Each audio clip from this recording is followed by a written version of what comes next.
Hi, I'm Justine, and you're with Pass the Glass. And in fact, we've got Justine and Justine and Justine and Justine here. Actually, we have Nick here as well joining tonight with us on Pass the Glass. So, Nick, I'd like to welcome you to the show as soon as you make your entrance. I'm trying to make sure the audio sounds good before we really get started. Sure. They always have a million and one excuses, don't you, men? What's this? A million and one excuses, don't you, men? Well, man, we're full of excuses. I know. So how's your week been going? It's crazy busy, as always, but that's just the nature of it. Things getting back to normal, a little bit more. Can you tell? So. Oh, yeah. Big difference. I mean, bars are full. I mean, they shouldn't be, but they are. So people are wanting to get back out there and get back to life, and I think that's going to be kind of the commonplace. So, Now, they're not wearing masks? Oh, they are.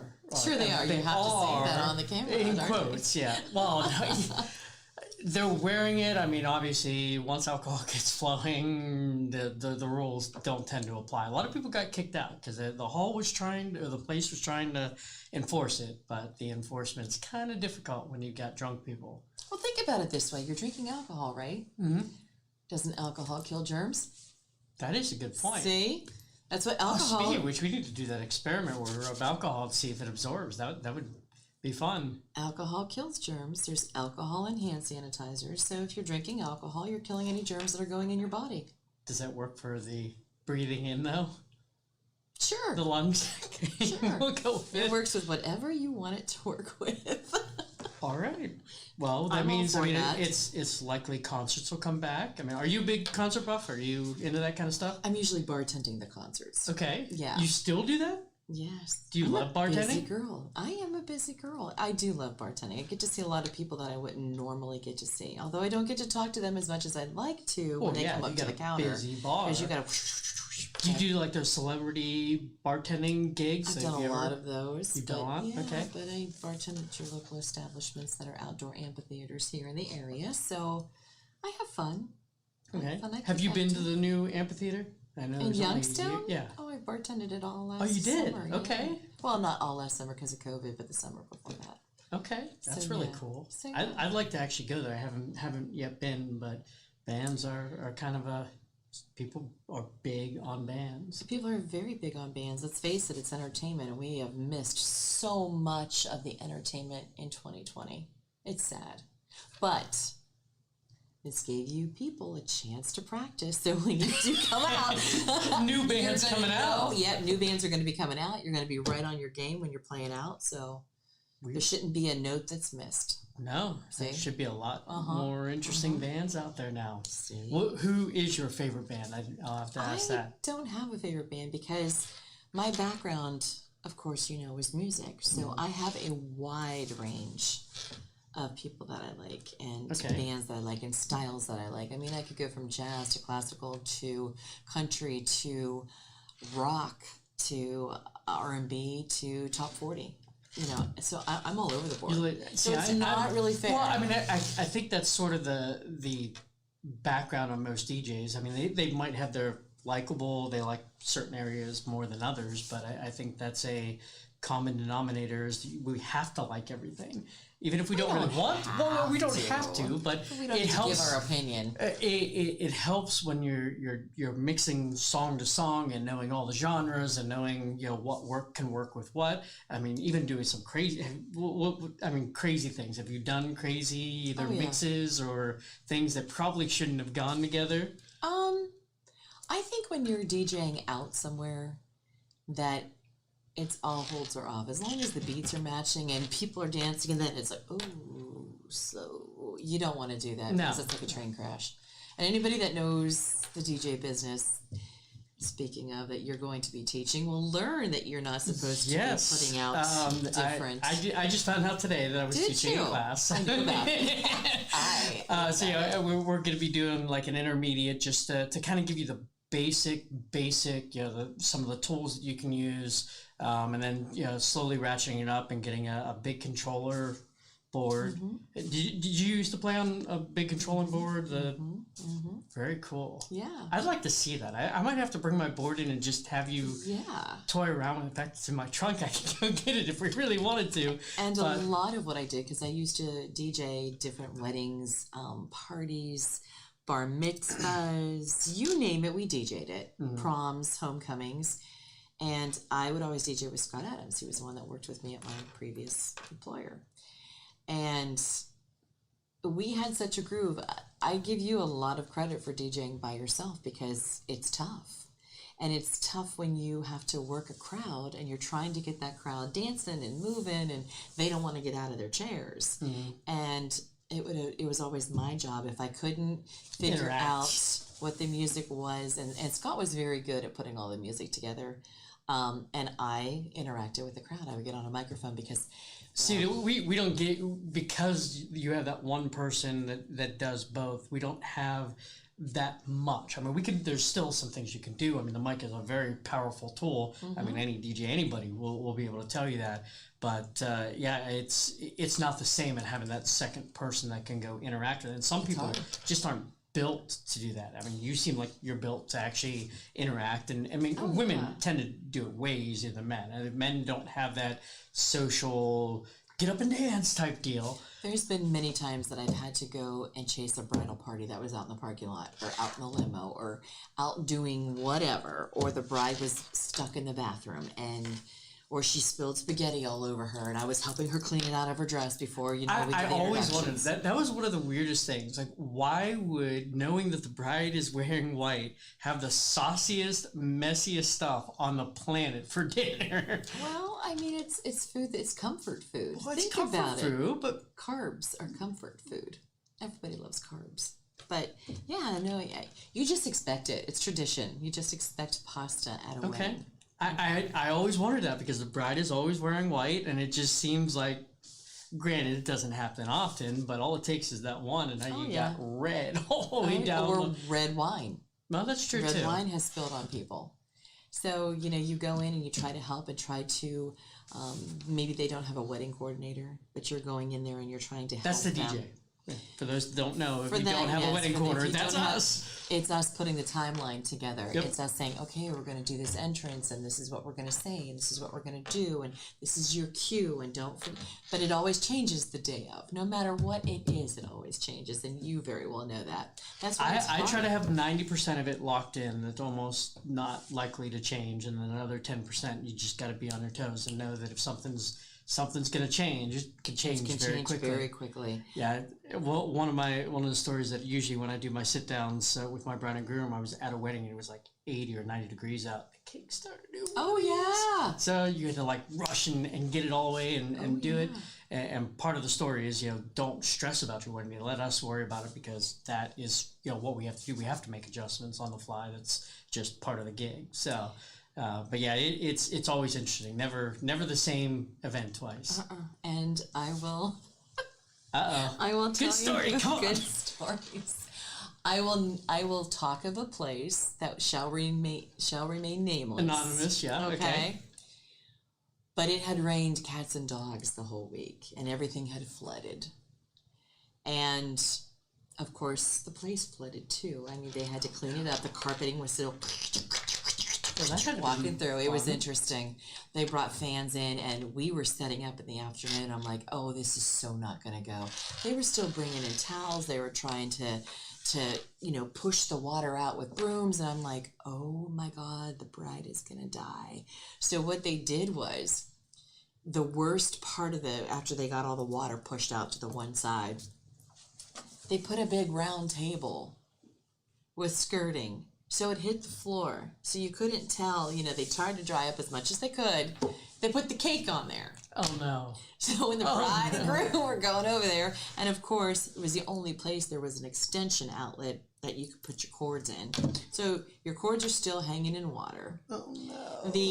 The round table, the skirting was in the water. So you see the water and then the dirt from the floor going up the skirting. Oh, it was horrific. Well, I mean, I guess it could have been worse. I mean, water and electric cords, electrocution. Yeah. I mean, that could have been much worse than that. Well, it got interesting because as the night went on and the water was still getting squishy out of the carpeting, people were sliding because it was a tile floor and they were falling. And I was just like, oh, this is not going to end up a good night. But, you know, keep drinking and blame it on the alcohol. Yeah. That's all you can do. You try to forget for that matter. All you could do. So is that your worst, what you've seen at a wedding? No. The worst was the first wedding I ever DJ'd. Okay. They decided to have it in a clubhouse. Well, the clubhouse was on top of the apartment complex, okay? This has great news right now. When you mentioned apartment complex in the same sentence as reception? It was so bad. It was so bad. The apartment complex where Scott and I had DJ'd was not big enough for all the people that they brought. Oh, no. So they had to eat in shifts. Oh. Oh, yeah. They had to, you know, they were given like a certain amount of time, and then they had to make sure that those people cleared out and the people that were out waiting were able to come in. It was bad. How many shifts? There was a total of 2 shifts that the people were, but they had over 100 But you had to wait like an people. hour and a half to eat. Yes. Oh, no. Yes. And not only that, the bride was getting upset and the groom was nowhere to be found. And I said, I'll go find the groom. Well, there was a balcony that was at the very top. The groom was out on the balcony making out with the maid of honor. Oh! It was bad. I'm like, wow. And how do you tell a bride this? How do you say, you don't. I found your husband. You don't. I just kept, I don't know where he's at. It was bad. Wow. It was bad. Yeah. So those are some of the great stories of just the weddings alone that we've covered. Okay. Yeah. So, there were 2 that come to mind. I think the one, a fight broke out. The bride had actually just authorized, like, everybody was starting to have a good time getting on the dance floor, like, let's go an extra hour. 15 minutes into that extra hour, big brawl breaks out. It just absolutely insane. oh, Yeah, and this other wedding, and this is when I was early DJing. I didn't really know what I was doing when I first started out, but this guy had, like, no budget to hire a DJ, and he's like, I'm just playing music. We don't really want it to be like a traditional type deal. And they're like, yeah, just let my kid pick out a couple songs. And he brought his iPod out, and it was like the raunchiest, dirtiest type music that you could ever pick out. Mm-hmm. And then to boot, they never consummated the marriage. She ran away after the wedding was done. After the wedding was done. Like cake cutting, the whole 9 yards. Gone. she took off. She took off after the wedding. They got in a fight right at the end of the wedding, and she gone. So those are my 2 probably worst experiences. Can you even annul that? Can you? Does it even count? I mean, I think technically, if you don't consummate the marriage, it's not a thing, signed or not. I don't even think it. I think that's what is actually required in order for it to stick. To stick. No pun intended. This is the show we needed. Oh my god. Oh my god. But yeah, there's some crazy times. Some of the things you just look back and you go, what the heck happened there? How did I get myself in this predicament? Well, I have to say, for all the new brides that may have gotten engaged at Christmas time or Valentine's Day or any of that, and you have younger siblings that are going to be in the wedding, keep this in mind. Keep your eye on that sibling, because they have a tendency to want to go to a punch bowl that may be spiked, or they go to the bar. We're talking younger siblings. We're talking under 18. Yes. Yeah. That look older and that are able to drink, because sometimes they can get away with it. They don't care. No. And it's a private party, so technically, I mean, you're breaking a law, but you're not breaking a law in the same breath. And not only that, I will remember when we were getting ready to pack everything up, and I was moving vehicles around to get everything into the vehicles. I opened up the one back door of the building, and the kid is planted face down on the pavement, passed out. Nobody knew where he was, and I'm like, found your brother. The mother was horrified. Yeah. Because the wedding was over. Yeah, not old enough to drink in the first place, passed out drunk. It was bad. It was really bad, and I'm like, oh, that's gonna hurt. And not to discourage anybody from getting married, there are ways to work around this and not let them turn in. And this is years and years worth of DJing. I mean, every DJ has that crazy experience. So don't feel that what we're talking about is going to happen to you, because not common. It does happen, but again, you're it happens. Like it does happen. One in 50 weddings, maybe spread out over the course of. Or if the families don't get along. Oh yeah, that's. Oh my God, I've had it where they were drinking Crown, and they had a little bit too much Crown to drink, and a fight ensued, and then it broke out on the dance floor, which then they started rolling into the tables. It was ugly. The police came in. They tried to break it up. I mean, I've had some horror stories. I've seen a lot, and I have laughed a lot too, because it's like, oh my God! Like we're not laughing because we like seeing people injured. It's just things that you see that you're just like, this could never happen anywhere else, but here, but now. Yep. So try to keep things under control for the most part. I mean, that's sort of what we do. I mean, you can only do so much when it comes to the alcohol part of it, because people are really toned down as far as making good decisions. Oh yes. Yeah. But the stories that just, even thinking about them still cropping up. I've seen things happen at proms that you're up on a higher stage and you see the kids dancing down below.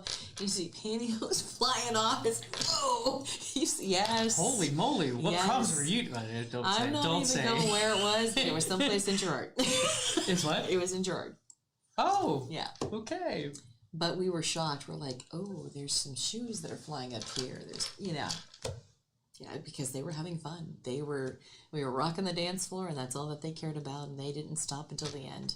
So, all right. Well, I guess you pay what you get. Good time.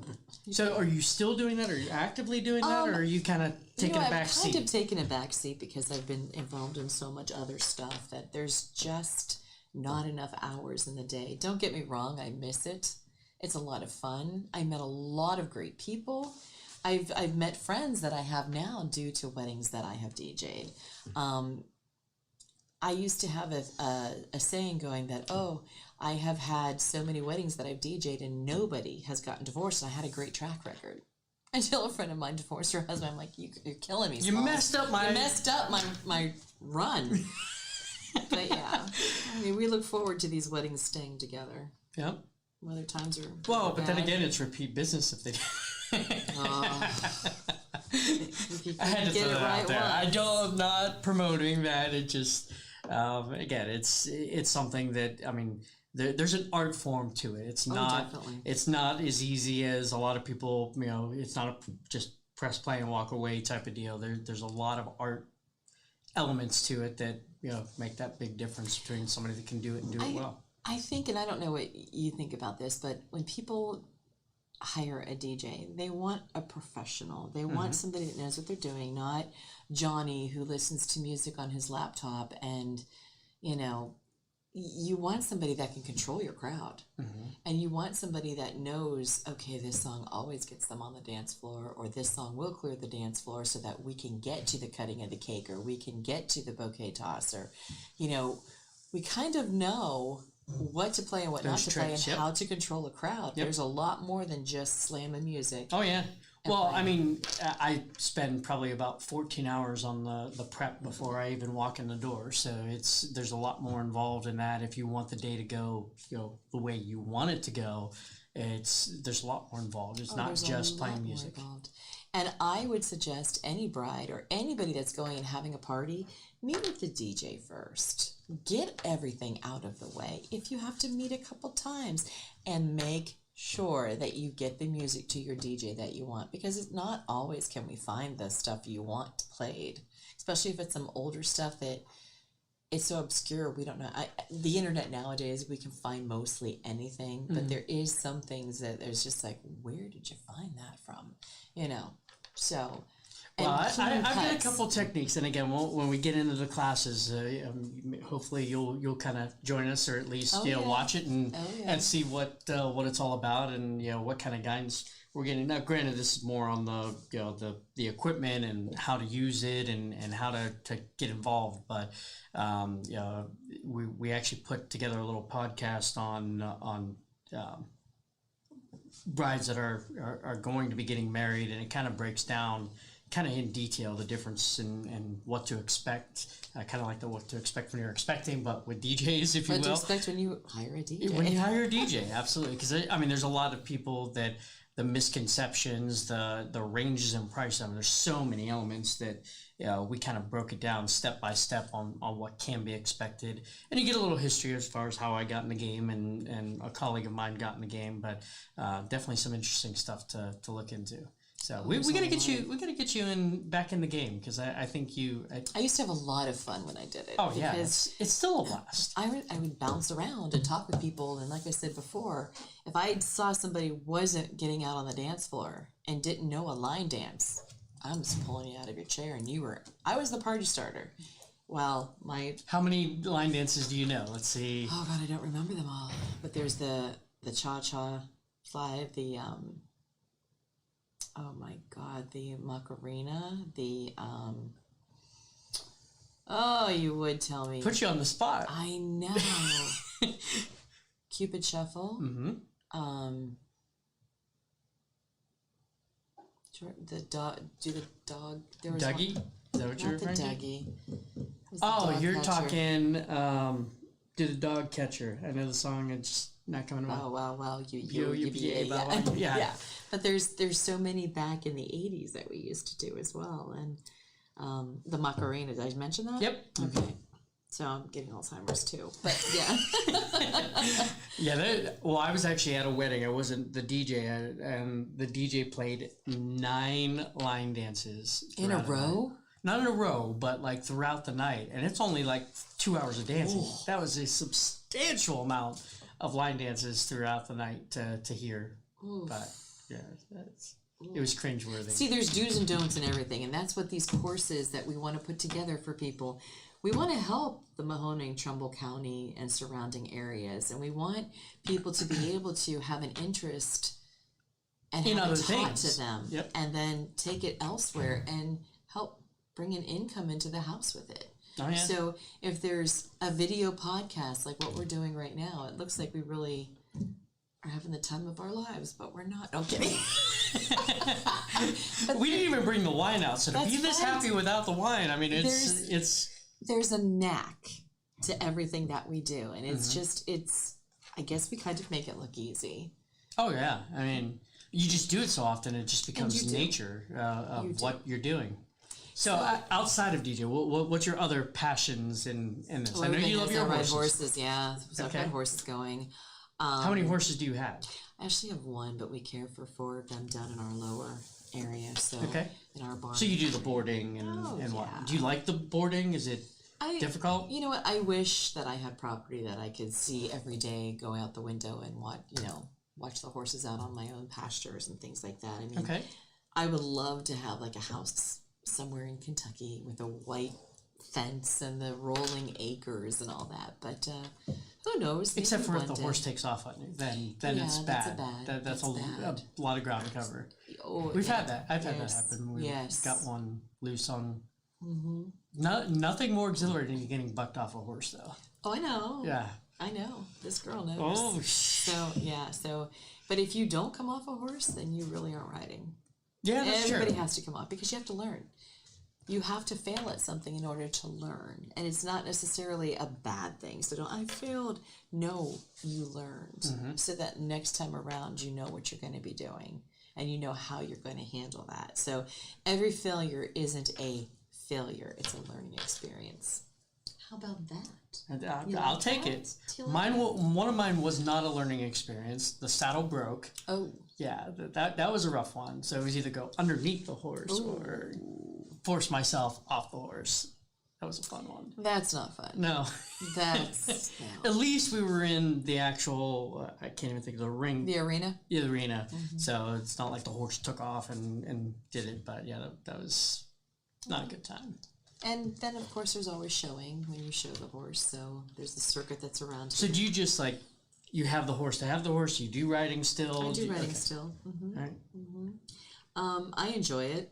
It's peace of mind for me, but I love being out with nature, and I love.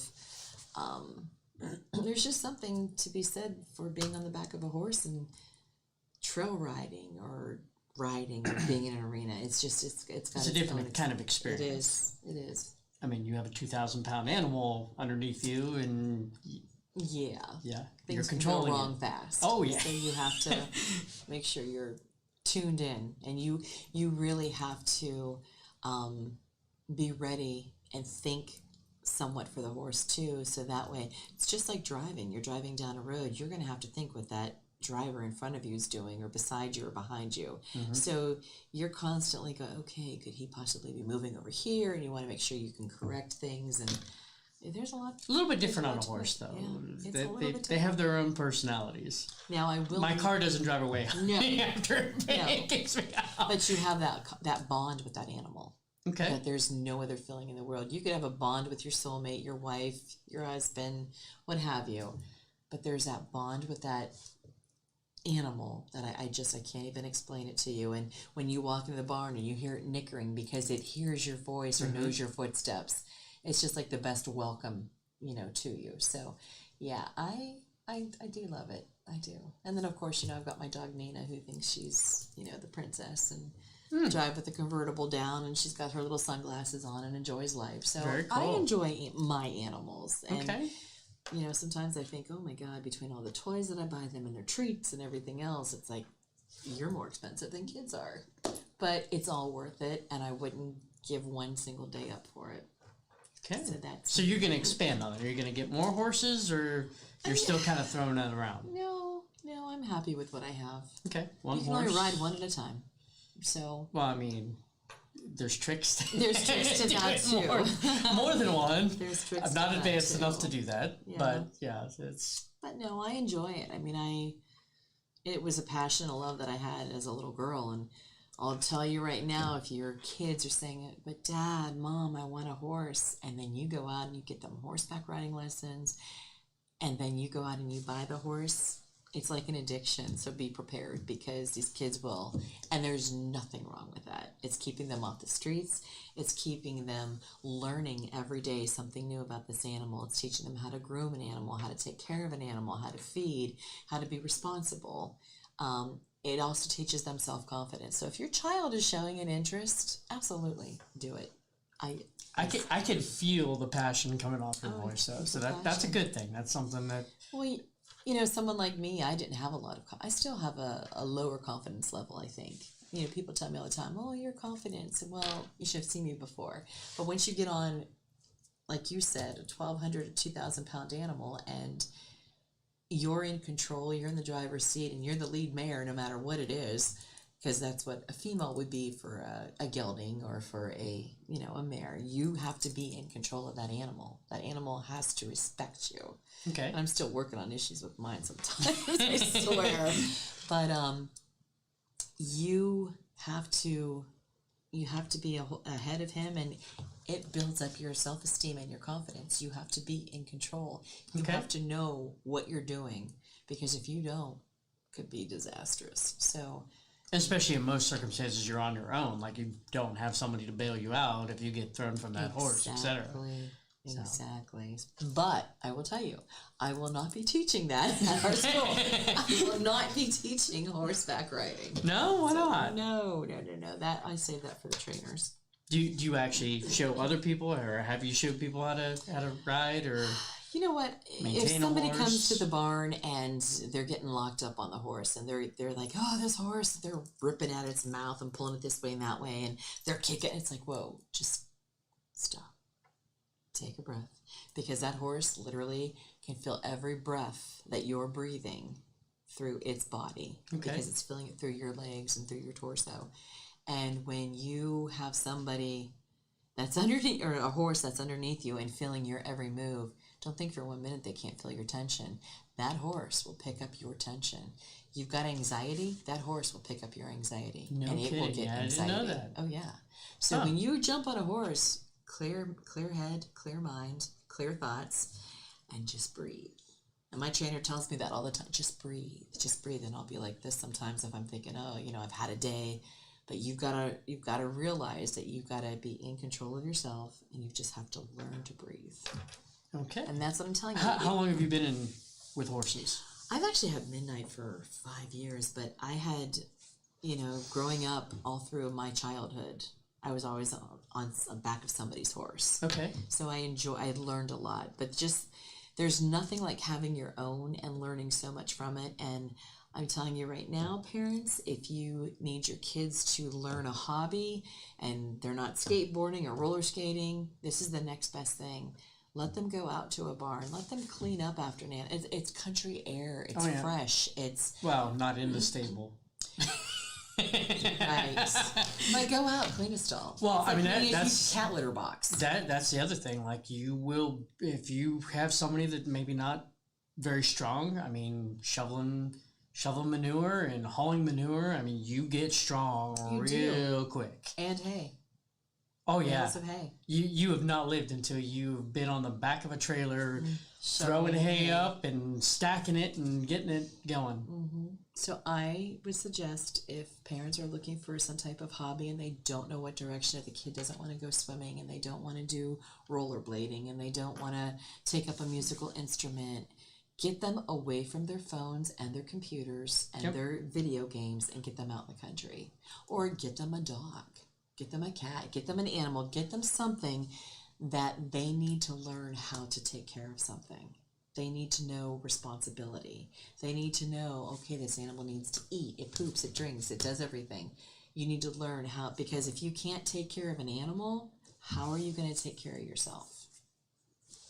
That's truth all the way through. So what was your forte with the showing? Were you just a straight around, spin around, or did you use more like barrels or... Oh, barrel chasing's a whole different ball game. Okay. I'm 53. Bones don't heal. Well, I mean, when you mentioned you've been in this for a while, or did you show when you were younger? No. Okay. No.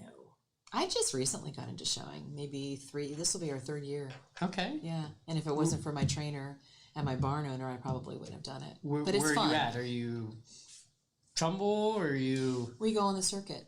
We go into the Canfield. We go into Brookfield. We're all over the circuit that they interstate. Are you in like a 4-H type deal, or I don't know what it is for adults, but I assume there's something like that. Inter-county and interstate, which I will be bringing them on the show hopefully soon. I put a call into them. Some of these people that put on these horse shows, they will be joining us and letting us know what it's like to put a horse show on. That was a hell of a segue. Yeah, it was. Unbeknownst, I had no prior knowledge of this. Yeah. And just the fact that it came up in convo, there's a lot of behind the scenes work that happens that people don't realize. There's a lot of work into it. So. Okay. Yeah. So, but you were kind of you not into barrels. No, what's that other one? Poles or? Yeah, there's barrels and hunter jumpers. Nope, none of that either. Okay. Yeah, thoroughbreds are good for hunter jumping, but no.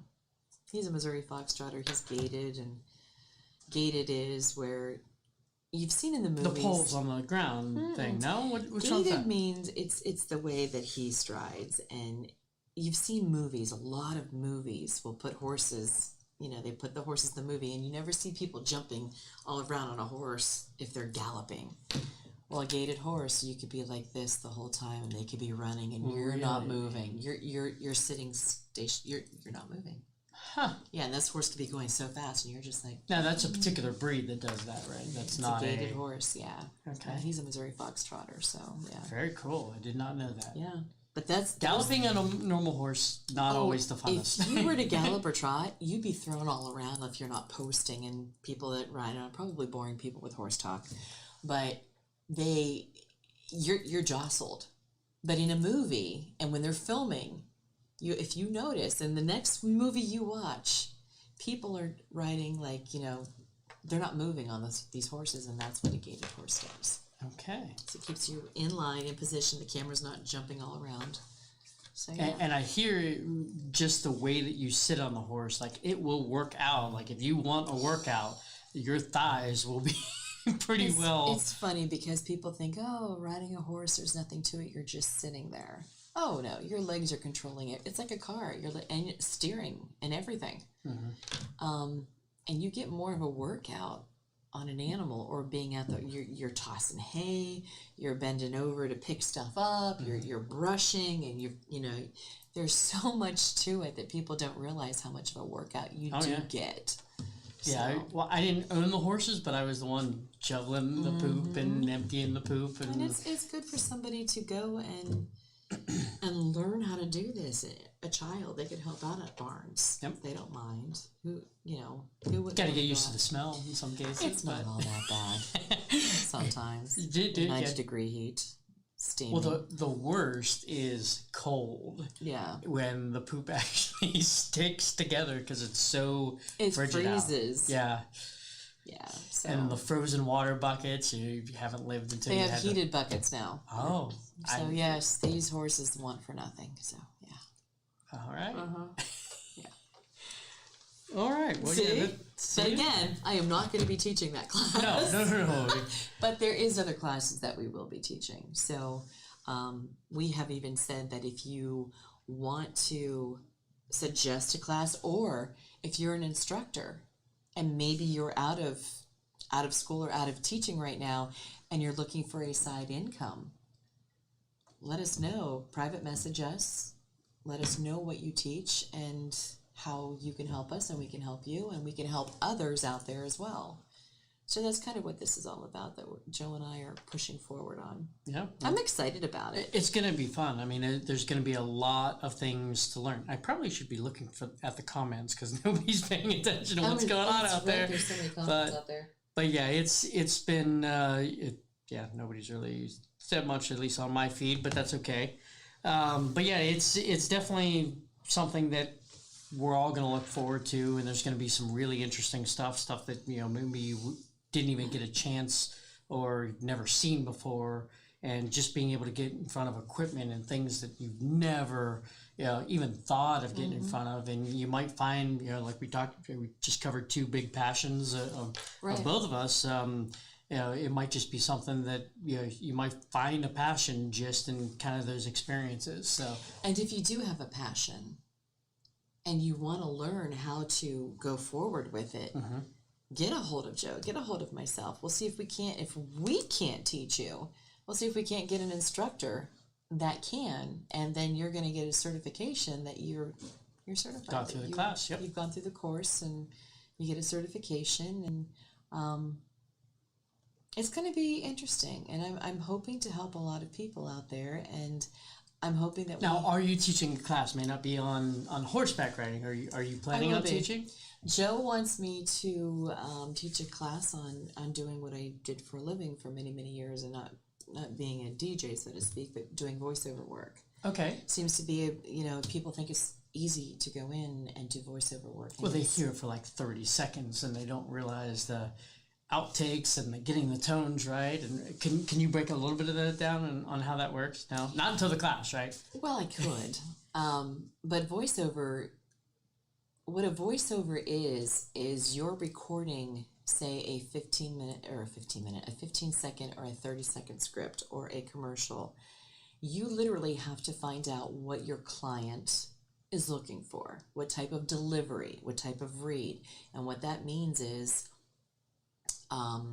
you're reading a script and they want your voice to be soft, or they want a real hard delivery or a real exciting delivery. But wait, there's more. You know, there's different deliveries that you have to, and voice inflection. And what I would, and you only have 15 seconds, so you got. And you only have 15 seconds to get that thing nailed. But there's so many different versions that you're going to want to send that client, because if the client's paying you X amount of dollars, you're going to want to give them X amount of dollars of different voiceover work. Okay. So there's the delivery approach. There is feeling out the client, knowing what type of delivery they want, what type, or maybe delivery doesn't style, the type of style that they want the read to sound like. Okay. Maybe they want a very slow read, or maybe they really want a fast read. You know, something that you speed your voice up to make it for what they're looking for. So there's ways that you need, and I will teach you how to do that. I've been doing it for 30 plus years. So I just we won't do. I don't want to give away too much of the class here, but how many do you usually send a client when you do? I like to send at least 10 different versions. Wow. Okay. 10 different pronunciations, 10 different accents on each word. It's a knack. It's more than just reading a line and sending it off. It's actually putting yourself into your client's shoes, and then if there's a product that they're selling, then you're wrapping yourself around that product, and you have to make it sound like you're not reading the script. You have to make it sound conversational. Right, because if it sounds scripted, then if it sounds people scripted, could tell. Yeah, like you're reading a story. You don't want that.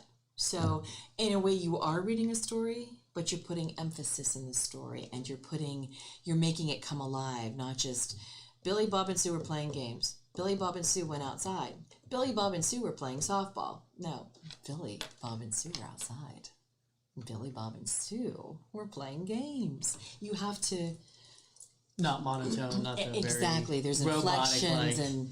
Yes. So, and you have to make it appealing to the listener that's hearing it. So there's a lot that goes into it. Okay. And I don't even know. I'm actually kind of excited to learn, pick up on a couple things on this side for sure. There's actually, I mean, there's so much that goes into a course that I don't think one course will cover it.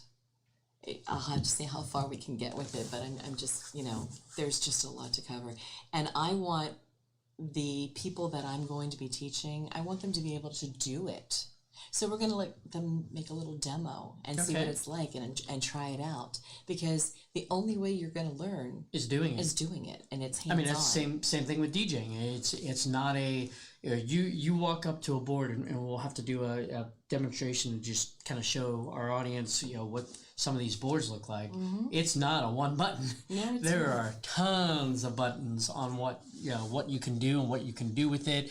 And yes, EQing things and making things sound better, and maybe you've got a bad copy of what you had downloaded on a license agreements, of course. These are not necessarily those.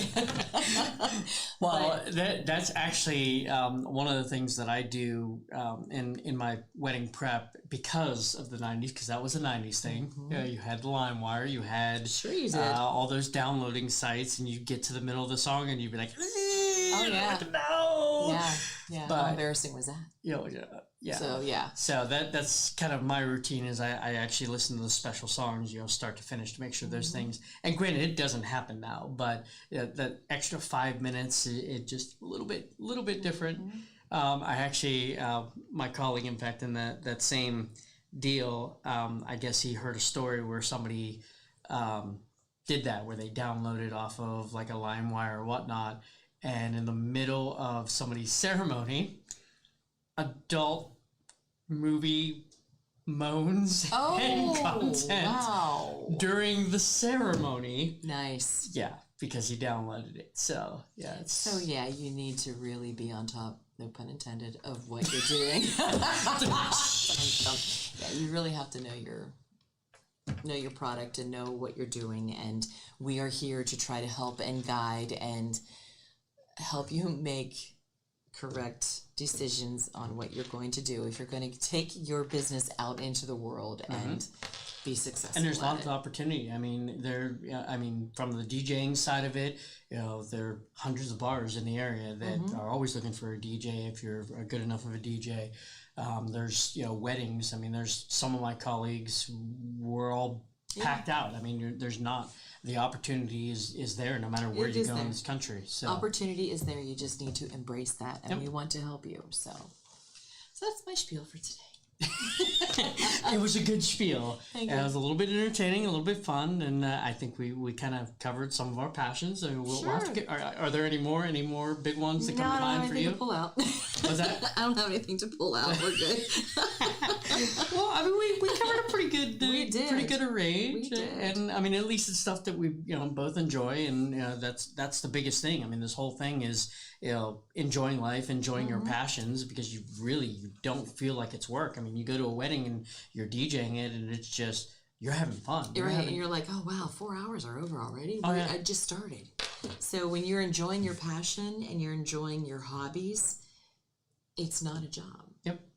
And that's what we're trying to teach people, that you can have a passion and still make money at that passion. Mm-hmm. So maybe not hot passion. And even if you don't know what that passion is, I mean, that's what this makerspace is going to be all about, is kind of learning the things that maybe Yep, you'll find something that you didn't even know that you enjoyed. Yep. So, but and we're here to help you develop that skill and talent. So again, if there's something that you want to see us put a class on, please private message us, email us. We don't care.